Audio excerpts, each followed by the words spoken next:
The Stasi, officially known as the Ministry for State Security, was one of the most feared and efficient secret police forces in the world. But as the Cold War progressed, the Stasi realized that brute force and imprisonment weren't always the best tools to suppress dissent. They needed something more subtle, more insidious, a way to destroy their enemies from the inside out. Enter zersetzung, a term that literally means decomposition in German. It was the brainchild of Stasi leaders like Erich Mielke, who believed that psychological harassment could be more effective than physical torture. By the 1970s, zersetzung had become a cornerstone of the Stasi's operations, a weapon designed to destabilize and demoralize anyone deemed a threat to the state. So how did zersetzung actually work? The goal was simple: to destabilize an individual's life so completely that they would lose the will to resist. The Stasi began by gathering extensive dossiers on their targets. Everything from their daily routines to their personal relationships and even their psychological profiles. Then, they would deploy a range of tactics to systematically erode their target's sense of security and trust. One method involved subtle but disturbing disruptions to everyday life. Targets might come home to find that someone had been inside their house, but nothing was stolen. Their furniture might be slightly moved, or their personal items rearranged. These seemingly minor actions created a pervasive sense of unease, making the target feel like they were losing control over their own environment. But the Stasi didn't stop there. They also manipulated the target's social circle. Friends and colleagues would be secretly coerced into spreading rumors or shunning the individual, isolating them socially. The Stasi might also tamper with their target's career, sending anonymous letters to employers or planting evidence that could lead to demotion or dismissal. And then there was the psychological harassment.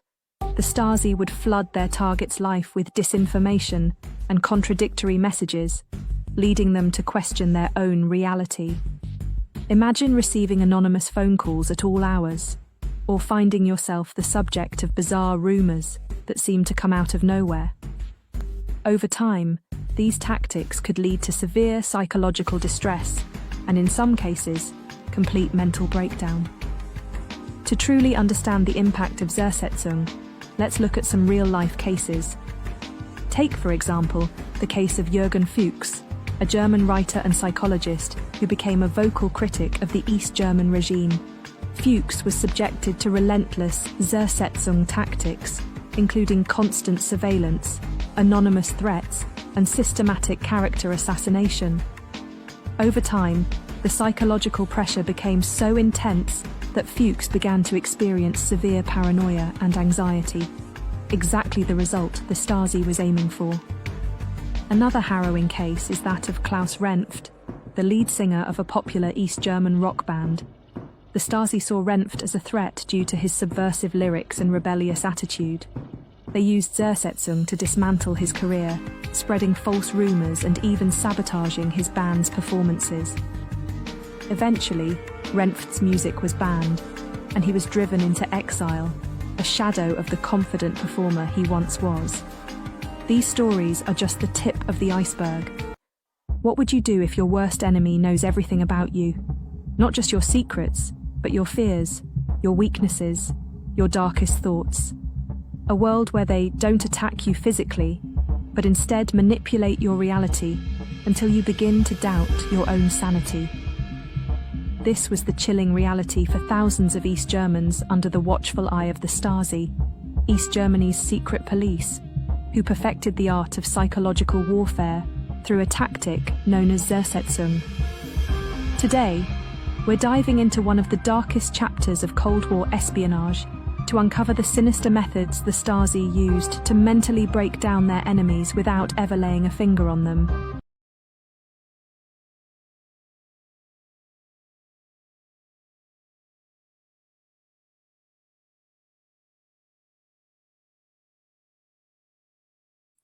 Okay, now I told you guys a while back I had an issue in my neighborhood, and I get to the front entrance and there's a a blue golf cart with 4 Mexican kids, and I noticed a large group of people exit the front of the residential area in this rural neighborhood, and I was confronted.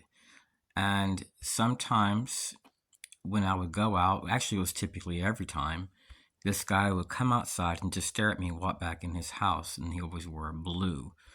It was like all these perpetrators were trying to wear blue and to make their presence known.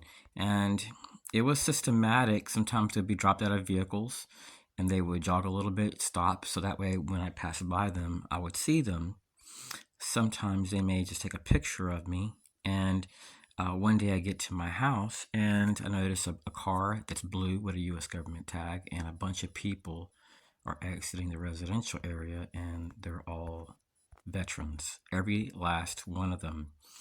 So these perps may also use photo blocker, and you may notice that if you pass by a certain area, you'll cross paths with them, and some of their friends may have U.S. government tags, and they'll get away with this by utilizing photo blocker. Photo blocker will make the tag come out white. So if you ever see a tag and you take a picture of it and it comes out white, it's due to photo blocker. Now, I had a really weird experience with this guy right here. Here's his tag number, Florida tag K08. And this has been ongoing. When I asked this guy why they were doing this, he said they were concerned about his children's safety, which is really weird. So I went to the police department to see if they can investigate. I contacted the Florida Division of Law Enforcement and the White House and the National Counterterrorism Center, because I find the activity to be highly unusual. Hello, fellow TIs. My screen recorder is not working right, so I want to share this with you guys. I'm at a park. Let me zoom in. When the guy passes by my vehicle, I notice that he starts covering his face.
When I started experiencing harassment by people that I did not know that operated as a group and harassed me in stores like Citizens Corps, I went to police, and what was odd was the reports were blacked out, or they would be misleading reports which didn't line up with what I stated at all. And sometimes reports would come up classified. There would be no report, it would just say classified, which didn't make a lot of sense. And even fraudulent reports, which didn't line up with what I stated at all, were commonly seen. And then when I would go to like internal affairs, things would just disappear. So I just wanted to put that out there. I shared in this video a clip where you see people wearing blue. Well, that's nothing. I have videos where you see them coming out as a mob out of the residential area where I live at as a group. And it was a shock to go down the road where I live at the next day and see a guy park his car, walk out in the rain, and wearing blue, and then covering up his face as he passed by my car. And it reminded me of prior encounters there where people would park their cars, walk out, get in front of my car, whistle one time, then get back in their car and leave. And this occurred not hundreds of times, thousands of times since I've been living here in Florida. So our enemies, they try to gaslight you. Let me give you an example. Let's say, actually, I'm not going to give you an example. I'm going to share with you guys what actually occurred and what I have recorded. It shows a guy arriving as I did at my doctor's office. And I go to the downtown Orlando, Florida area. I'm in a garage on the second floor. I park my car, and this guy in a BMW parks his car next to me.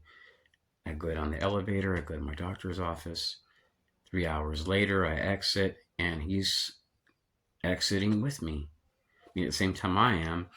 And then he turns his head and goes, and then he gets in this BMW. So I go back to my doctor's office again days later, and as I'm arriving, he arrives. And while they're taking my blood, the guy comes in there, and he's going